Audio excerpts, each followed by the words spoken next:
Guys, দীর্ঘ 8-10 দিন পরে আমি আবার ব্লগ ভিডিও বানিয়ে যাচ্ছি।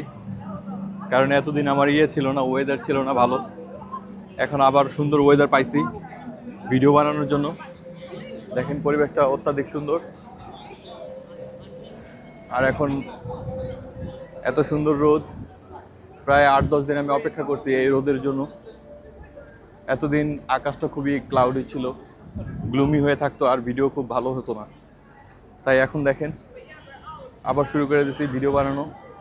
আজকে এত রোদ যে আমি আমার চেহারা দেখাতে পারতেছি না রোদ্রের জন্য।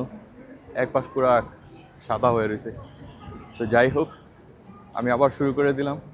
এতদিন অপেক্ষায় ছিলাম কখন এরকম একটা ভালো রোদ উঠবে। প্রায় 8-10 দিন পরে রোদ উঠছে। দেখেন গাইস, মোটামুটি সুন্দর লাগতেছে।